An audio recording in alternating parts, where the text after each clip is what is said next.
All right, so we should be looking at the math message. And since I'm in my fractions app here, I'm going to actually write the important information from the problem since I can't type it on my screen. So it says 1 lap around the indoor track at Mill Run Elementary School is 1/8 of a mile. So I'm going to write 1 lap equals 1/8 of a mile. And it's asking you to write a multiplication equation to show the total distance Lucas walked when he completed 3 laps. So I'm going to write over here, Lucas walked 3 laps. So what multiplication problem can we write to show that Lucas walked 3 laps? And we know that 1 lap is 1/8 of a mile. So I know that if he walked 3 laps and each lap was 1/8 of a mile, your multiplication problem would be 3 times 1/8, which equals 3/8. Because remember, you are taking that whole number and you are multiplying it times the numerator. And in this case, the numerator is 1 because this is a unit fraction. So this actually, we're going to get into this relationship here and kind of understanding what exactly that means. And then the next part of the question is, which 2 whole numbers does your answer lie? And when they say lie, they mean if you were to put this on a number line, where would your answer be? So it would be between 0 and 1.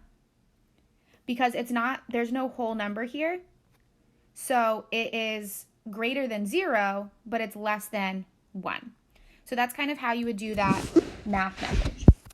So yesterday we talked about multiples of unit fractions. So if I had 3/8, and that is the third, 3/8 is the third multiple of what unit fraction? Well, we can use our math message because we know that 1/8 is the unit fraction. So if I were to write all the multiples for 1/8, it would be 1/8, 2/8, 3/8, 4/8, 5/8. And I could keep going. And they're asking you for the third multiple. So 1, 2, 3. 3/8 is the third multiple of the unit fraction 1/8. So sometimes in everyday math, you will notice that they talk about the whole number as the counting number. So if I were counting my counting number would be 1, 2, 3. It's the third multiple. Okay, so now we're going to write some multiplication equations for the following fractions. So if I gave you 3/10, how can we show that with multiplication? Well, think. If the fraction is 3/10, what would the unit fraction be? Well, a unit fraction always has a numerator of 1, and the denominator stays the same, so I know it's going to be 1/10. And then how would they get this 3? What do I have to multiply times 1 to get 3? And I know that any number times 1 is that number. So this now becomes 3 times 1/10. Okay, now let's do 5/12.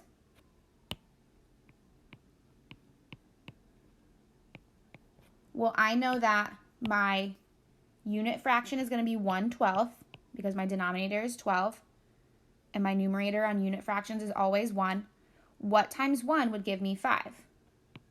Well, 5 times 1/12 would give me 5/12. Okay, we're going to do 2 more. 11/6. 11/6. Now you'll notice this is an improper fraction, and that is okay. You're going to solve it the exact same way. So I know my unit fraction would be 1/6 because my denominator is 6. How would I get this 11? Well, I know 11 times 1 is 11. So my whole number must be 11 times 1/6. And if I were to do that problem, I would get 11/6 as my answer.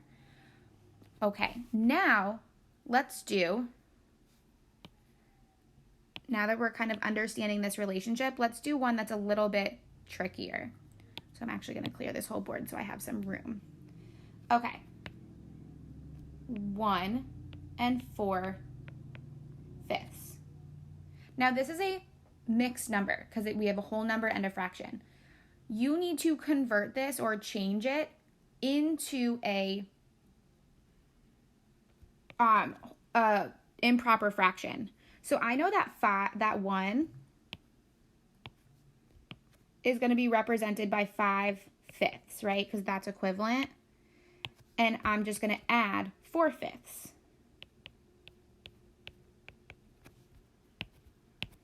And that's going to equal 9/5.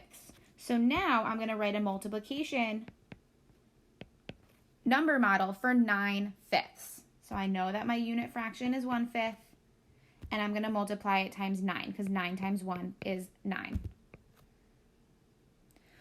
Okay, so in our previous lesson, we learned to represent the fraction. So represent this fraction as the product. A product is the answer to a multiplication fact of a whole number and a fraction. Okay, so I'm going to say that one more time. And I'm going to do an example, just like we've been doing, same thing. You have to understand that a fraction, you can represent a fraction. So if I have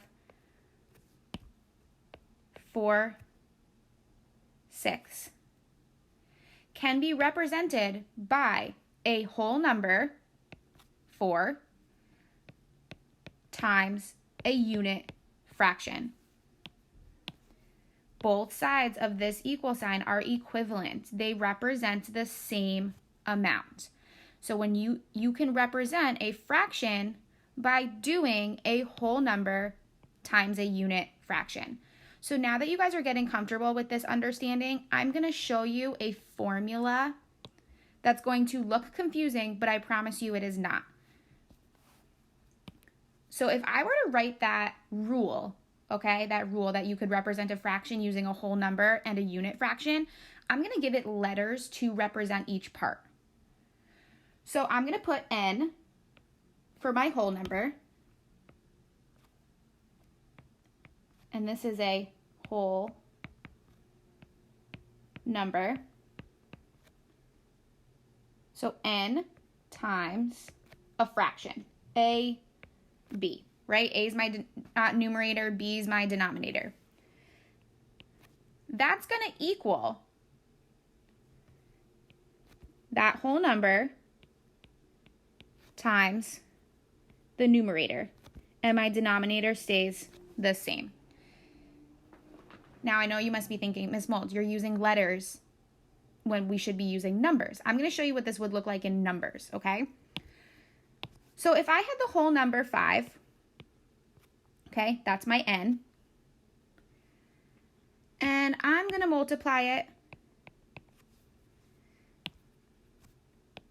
by a fraction, and I'm going to try to color code this for you. So A is going to be in green, and I'll do B in orange, by 1/4. Okay, so N times AB, I now filled in with numbers. 5 times 1/4. This is the exact same thing that we've been doing. So what we've been doing in our heads, I'm just putting down on paper. And I'm just doing this so the colors will be black. So what we've been doing is taking this whole number and multiplying it times the numerator. So we've been doing 5 times 1. Oh, and I'm sorry, actually this should not be B because we know what the denominator is.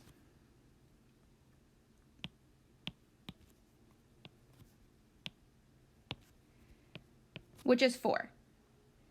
And if I were to solve this, I would get 5/4. Okay, I'm going to do one more example. But this time I'm just going to do it all in black. I'm not going to color code it. So my n, I'm going to put, let's see, you can pick any number. Let's do 7. 7 times a unit fraction. So for A, I'm going to put a 1 because it's a unit fraction. And B, let's make up a denominator. Let's do 10. Okay? Now, if I were to write this, I would do 7 times 1 equals 10. And I would get 7/10. So what this lesson is about is taking this part, which you normally have been doing in your head. The past 2 lessons, we've been doing this part in our heads. We're just writing it down on paper as an equation. N times A over B. 7 times 1 over 10. We're just substituting those numbers with, substituting those letters with number values. Okay? So let's look at another word problem. It still has to do with Mill Run Elementary School. And I'm going to write down the important parts so you guys don't have to. You just have to listen. So 1 lap around the outdoor track. Remember, the math message was about the indoor track. This is the outdoor track at Lucas's school is 5/8 of a mile. So 1 lap equals 5/8 of a mile. How far would Lucas walk if he did 3 laps? So Lucas walked 3 laps. Well, we would solve this the exact same way that we've been doing, okay? So my whole number is 3. He walked 3 laps, and each of those laps was 5/8 of a mile. Now, I was just going to solve this, and I stopped myself. 5/8 is not a unit fraction. So I'm going to show you guys how to use fraction circles or a picture to help you. That's why I'm in my fraction circle app. So he walked 3 laps, and they were each 5/8. So I'm going to take this, and I'm going to make 3 of these for each of the laps.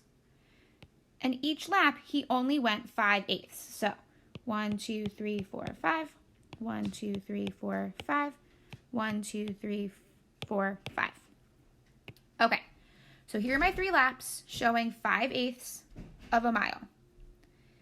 Now, in your mind, you can fill in these to make holes. I need 3/8 here. So if I take these 3 from this hole, if I take 3 out of here and I move them to fill in here, 1, 2, 3, this now becomes 1 hole. And I have 2 pieces left, and if I move those here,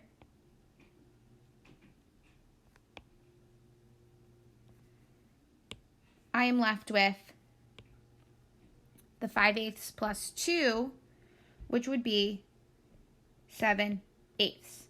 So altogether, I have 1 and 7/8. So that's how you do it with fraction circles.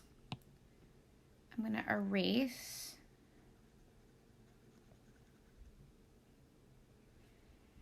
And I'm actually going to... no, I don't want to clear my drawings, but I want to delete these. Hold on 1 second. There we go. So that's one way you could have done it. You also could have done it by doing the same fraction circles and filling in how much he went. So on his first lap, he went 1, 1, 1, 1, 1. His first lap, he did 5 eighths of a mile. So I filled that in. I filled out 5 pieces with the number 1 to show his first lap. His second lap, 2, 2, 2, 2, 2. His second lap, he went 5/8 of a mile, so I put a 2 on 5 pieces. And then his third lap, he did the same thing. He went 5, another 5/8 of a mile. And actually, as you can see, I didn't even need this one. So this shows 1 and 7/8. You also could have done this on a number line. So I'm going to ask you a few questions. How many groups of 5/8 are there? If I were to write this, how many groups? It would be, actually, let me erase this so we have some room. My iPad screen is only so big. Let's see. You probably hear Jones drinking water in the background. He just came back from a walk. Okay, how many groups of 3/5 are there? Well, there's 3 groups because he walked 3 laps. So how would I write that as a multiplication equation? I would do 3 times 5/8. And although this is not a unit fraction, we would still multiply the whole number times the numerator. 3 times 5 is 15/8.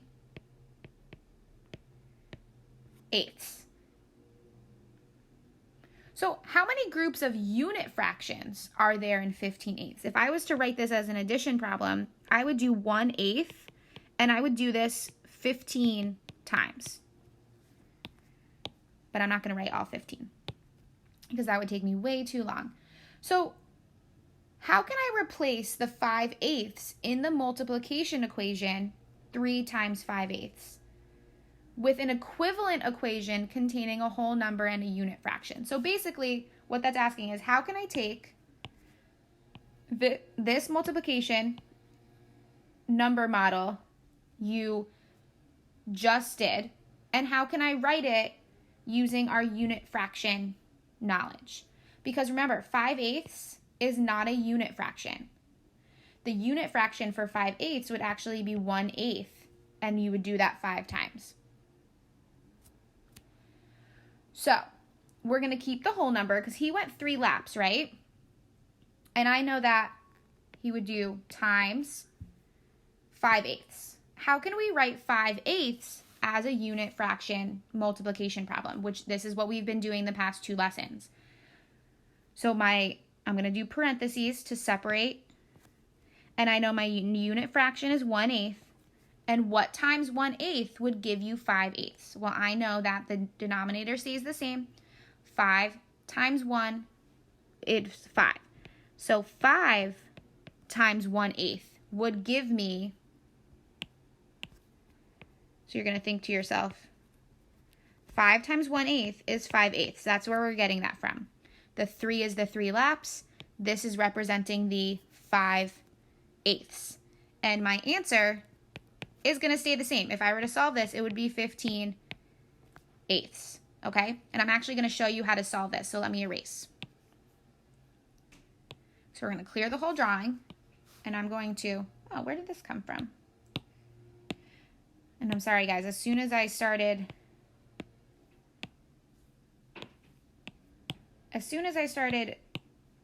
videotaping, they decided to do yard work outside of my house. So if you see, hear a lot of lawn mowing, I'm so sorry. Okay, so our problem was 3 times 5 times 1/8, because that was that 5/8, equals unknown value. Well, equals 3 times 5/8. That's what we had originally, right? So we had this originally, and we changed it to this to make it a unit fraction. So now we're going to solve, okay? So the first thing you're going to do is multiply the whole numbers. So 3 times 5. So you're going to do 3 times 5 times 1/8. Well, I know that 3 times 5 is 15 times 1/8, and 15 times 1/8 is 15/8. Okay, if I wanted to write this using our formula n times AB equals n times A over B, n is my whole number, which is 3, times A, which would be 5, right? Because my fraction was 5/8. So that equals 3 times 5 over 8, which is exactly what we did. 3 times 5, and then we multiplied it by that unit fraction to get it over 8.